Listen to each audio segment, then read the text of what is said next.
Hey everybody, I wanted to do a quick follow-up video, a couple of final modifications I've done in my classic 500 Royal Enfield here. I did a prior video that outlined some of the other modifications I've done, but these are the final two, and I'm pretty happy with the project, so I'll just sort of quickly go over what those two things are.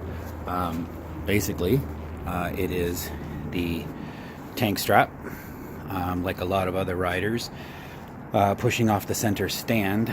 I've done some pretty serious scratching here from the zipper of my jacket or belt buckle or whatever's causing it, and it was getting really irritating. I didn't like the look of that at all, so I looked into a few solutions. Most of them were stick-on that were better suited to things like sport bikes. I think they didn't really have that sort of classic look I was looking for, so kept sort of looking around, and I found a place called GP Racing out of California. A guy named Alex operates it.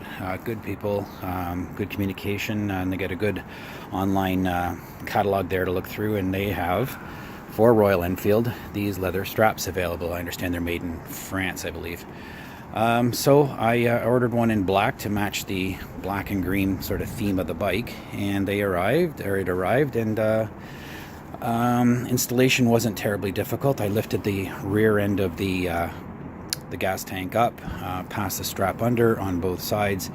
It has sort of a connecting mechanism in the center. You cinch it up good and tight, and then I tucked what remains of the strap sort of under the seat here. So that has really kind of covered the sins of the scratches on the tank, and I'm really happy with it. And it's given it a kind of a cool look. I think I like that a lot, actually. And then the second thing I want to show you is I have finally put on the front fender number plate.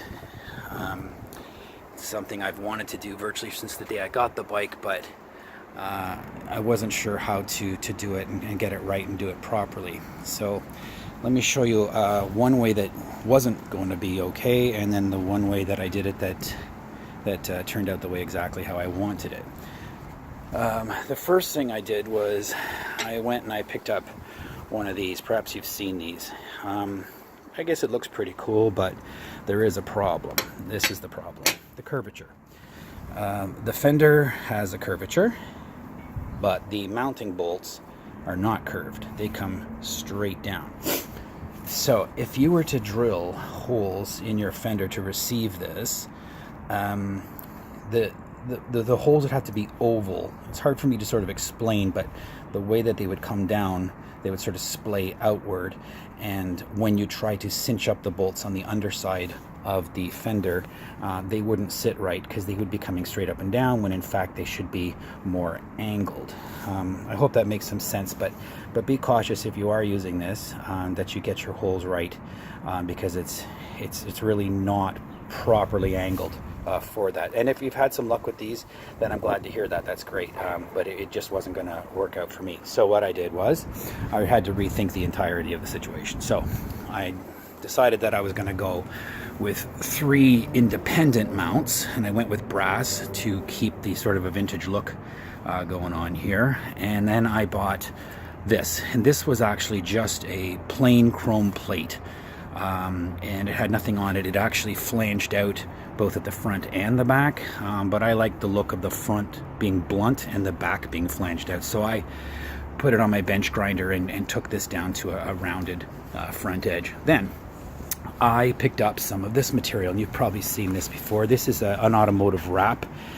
It's a heat wrap. You put it over a car part, you apply heat to it, and it's sort of an alternative to painting, and it's vinyl, I guess, and it's very, very durable. And I picked it up in the closest green I could find to the military color of the bike, and I'm happy with it. So now I had the blank, and I needed some proper lettering ring on there, and I did not want to do it myself. I wanted it done properly, so I went to an outdoor lettering guy that does vinyl work, and I had him do the Royal Enfield Classic 500 for me. And I didn't want it done in pure white, so we looked at his colors, and I settled on I think it was called like an antique ivory, and that kind of gives it the more sort of vintage look to it. And then I went about the business of chickening out. I was too scared to drill holes on my fender, as it turns out. I had this thing and it was sitting there in my basement for a few weeks and I just couldn't bring myself to do it. So, because I knew once you do it, once you drill a hole, it's a hole. So I came up with this plan, and that was to make a mold of my fender so that I could have a couple of goes at it and make sure I got it right. So it's pretty simple. I just went to the art store.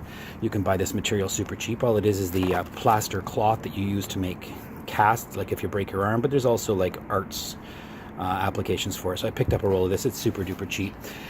And I wrapped the fender in clear plastic, and then I covered the fender, and I created this. So now what I had was a fender I could ruin if it didn't turn out properly. And it was also a great tool for getting my math right in terms of the distance of the holes, angles, and so on. And so I went about securing it to that, and then I even went and placed it on that. And I liked the positioning, and one afternoon I took my drill and I just went for it. And so I put the three mounts in there, and then I discovered that the center mount, the hole that came with the plate when I ordered it, wasn't far up enough, so I had to drill sort of a second hole sort of deeper into the plate. No big deal. And secured it down, and it's turned out really terrific.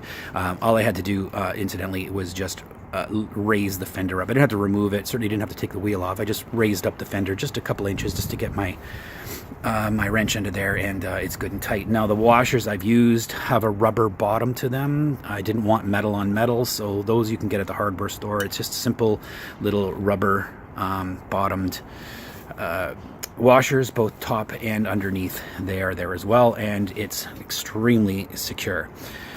So that's that. So really, I just wanted to make this quick video to show you those two projects. Another little thing I've done recently, and I'll show you now, is I don't know, painted this black. I picked up an extra one of these. It's the cap from the end of the starter motor, because I thought that would look cool, accented a little bit in black, and I like the way that's turned out. And my intention now is to do the same thing here on the side of the engine. So I'm going to tape that off and paint that. I'm going to use like a heat-resistant barbecue paint, I think. And if that doesn't work out, I'll make a quick video to warn you not to do it. But I don't know. We'll see. That'll look pretty sharp if it sort of matches the black like that one does.